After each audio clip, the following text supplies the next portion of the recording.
ನ್ಯಾಯವಾದಿಗಳ ಸಂಘ ಚುನಾವಣೆ ಎ.ಪಿ. ಕುಲಕರ್ಣಿ ನಾಮಪತ್ರ ಸಲ್ಲಿಕೆ 2026ರಿಂದ 28ನೇ ಸಾಲಿನ ನ್ಯಾಯವಾದಿಗಳ ಸಂಘದ ಅಧ್ಯಕ್ಷ ಸ್ಥಾನಕ್ಕೆ ನಡೆಯಲಿರುವ ಚುನಾವಣೆಯ ಹಿನ್ನೆಲೆಯಲ್ಲಿ ಹಿರಿಯ ನ್ಯಾಯವಾದಿ ಎ.ಪಿ. ಕುಲಕರ್ಣಿ ಅವರು ಬೃಹತ್ ಬೆಂಬಲಿಗರೊಂದಿಗೆ ನಾಮಪತ್ರ ಸಲ್ಲಿಸಿದರು. ನಾಮಪತ್ರ ಸಲ್ಲಿಸಿದ ಬಳಿಕ ಮಾತನಾಡಿದ ಅವರು, ನಾನು ಅಧ್ಯಕ್ಷ ಸ್ಥಾನಕ್ಕೆ ಅಭ್ಯರ್ಥಿಯಾಗಿ ಸ್ಪರ್ಧಿಸುತ್ತಿದ್ದೇನೆ. ನನ್ನ ಆತ್ಮೀಯ ಮಿತ್ರರು, ಹಿರಿಯರು ಹಾಗೂ ಮಹಿಳಾ ನ್ಯಾಯವಾದಿಗಳು ನನಗೆ ಬೆಂಬಲ ನೀಡಿರುವುದಕ್ಕೆ ಧನ್ಯವಾದಗಳು. ಈ ಚುನಾವಣೆಯಲ್ಲಿ ಗೆಲುವಿನ ವಿಶ್ವಾಸವಿದೆ. ಆಯ್ಕೆಯಾದಲ್ಲಿ ಹಲವು ಅಭಿವೃದ್ಧಿ ಕಾರ್ಯಕ್ರಮಗಳನ್ನು ಜಾರಿಗೆ ತರುತ್ತೇನೆ ಎಂದು ಹೇಳಿದರು. ಹಿರಿಯ ನ್ಯಾಯವಾದಿ ಎಸ್.ಆರ್. ಕಾಡಗಿ ಮಾತನಾಡಿ, 2026ರಿಂದ 28ರ ಅವಧಿಗೆ ನಡೆಯಲಿರುವ ಚುನಾವಣೆಯಲ್ಲಿ ನಮ್ಮ ಅಭ್ಯರ್ಥಿ ಅನಿಲ್ ಕುಲಕರ್ಣಿ ಅವರಿಗೆ ಬಾರ್ ಅಸೋಸಿಯೇಷನ್ನಿಂದ .100ರಷ್ಟು ಬೆಂಬಲವಿದೆ ಎಂಬ ವಿಶ್ವಾಸ ಇದೆ ಎಂದರು. ನ್ಯಾಯವಾದಿಗಳ ಸಂಘದ ಮಾಜಿ ಅಧ್ಯಕ್ಷ ಡಿ.ಎಂ. ಜತ್ತಿ ಮಾತನಾಡಿ, ಹಿರಿಯರಾದ ಎ.ಪಿ. ಕುಲಕರ್ಣಿ ಅವರು ಅಧ್ಯಕ್ಷ ಸ್ಥಾನಕ್ಕೆ ಸ್ಪರ್ಧಿಸಿರುವ ಹಿನ್ನೆಲೆಯಲ್ಲಿ ನಾವು ಎಲ್ಲರೂ ಒಗ್ಗಟ್ಟಾಗಿ ಬೆಂಬಲಿಸಿ ಇಂದು ನಾಮಪತ್ರ ಸಲ್ಲಿಸಿದ್ದೇವೆ. ಏಪ್ರಿಲ್ 30, 2026ರಂದು ಬೆಳಗ್ಗೆ 8ರಿಂದ ಸಂಜೆ 4ರವರೆಗೆ ನಡೆಯುವ ಚುನಾವಣೆಯಲ್ಲಿ ಎಲ್ಲ ಸದಸ್ಯರು ತಪ್ಪದೆ ಮತದಾನದಲ್ಲಿ ಭಾಗವಹಿಸಬೇಕು ಎಂದು ಮನವಿ ಮಾಡಿದರು. ಈ ಸಂದರ್ಭದಲ್ಲಿ ಹಿರಿಯ ನ್ಯಾಯವಾದಿಗಳಾದ T P. Bangi, P N. Patil, C R. Khidarapur, N A. Attar, S V. Patil, P P. Nandganv, G K. Mathad, S B. Kale, Banahatti ನ್ಯಾಯವಾದಿಗಳ ಸಂಘದ ಅಧ್ಯಕ್ಷ ಸಾಗರ ಕುಲಕರ್ಣಿ, ಸಂತೋಷ ಭೋಸಲೆ ಸೇರಿದಂತೆ ಅನೇಕ ಹಿರಿಯ ಹಾಗೂ ಕಿರಿಯ ನ್ಯಾಯವಾದಿಗಳು ಉಪಸ್ಥಿತರಿದ್ದರು.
ಮಾಡಿದ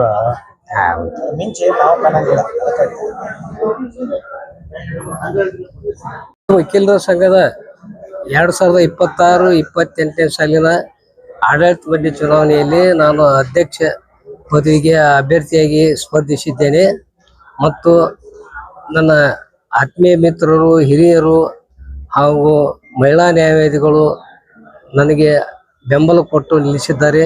ಎಲ್ಲರಿಗೂ ನನ್ನ ಧನ್ಯವಾದಗಳು. ಮತ್ತು ನಾನು ಈ ಚುನಾವಣೆಯಲ್ಲಿ ಆರೈಸಿ ಬರುತ್ತೇನೆ ಅಂತ ಭರವಸೆ ನನಗಿದೆ.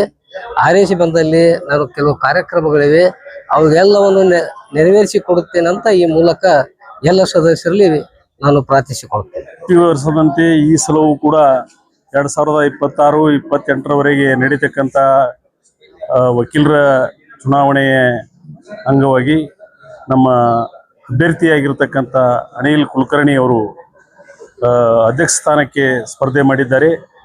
ಸ್ಪರ್ಧೆ ಮಾಡಿದರೂ ಕೂಡ ನಮ್ಮ ಬಾರ್ ಅಸೋಸಿಯೇಷನ್ ವತಿಯಿಂದ 100% ಎಲ್ಲ ಕೂಡ ಸಪೋರ್ಟ್ ಇದೆ ಅಂತ ನನ್ನ ಅನಿಸಿಕೆ. 2026 ಮತ್ತು 28ನೇ ಸಾಲಿಗೆ ನಡೆಯುವಂಥ ಅಧ್ಯಕ್ಷ ಸ್ಥಾನದ ಚುನಾವಣೆಗಾಗಿ ನಮ್ಮ ಹಿರಿಯರಾದಂಥ ಶ್ರೀ ಎ.ಪಿ. ಕುಲಕರ್ಣಿ ಅವರು ಸ್ಪರ್ಧೆ ಮಾಡಿದ್ದಾರೆ. ಇವತ್ತು ಬೃಹತ್ ಸಂಖ್ಯೆಯಲ್ಲಿ ನಾವೆಲ್ಲರೂ ಅವರನ್ನು ಬೆಂಬಲಿಸಿ ಇವತ್ತು ಅವರನ್ನು ನಾಮಿನೇಷನ್ ಮಾಡಿದ್ದೇವೆ. ಇವತ್ತಿನ ಇಲ್ಲಿ ನಡೆದಿರ್ತಕ್ಕಂಥ ಎಲ್ಲ ಸದಸ್ಯರು ಅವರಿಗೆ ಪೂರಕ ಬೆಂಬಲ ನೀಡಿ ಅವರಿಗೆ ಆರಿಸ್ತಿರುವಂಥ ಬೆಳಗ್ಗೆ 8ರಿಂದ ಸಾಯಂಕಾಲ 4ರವರೆಗೆ ಅವತ್ತಿನ ದಿವಸ ನನ್ನ ಸಂಘದ ಸದಸ್ಯರಿಗೆ ನಾನು ವಿನಯ ಮಾಡ್ಕೊಳ್ಳೋದಂದ್ರೆ, ದಯವಿಟ್ಟು ತಾವು ತಪ್ಪದೇ ಬಂದು ಮತದಾನ ಮಾಡಬೇಕಂತ ತಮ್ಮಲ್ಲಿ ಕಳಕಳಿ ವಿನಂತಿ.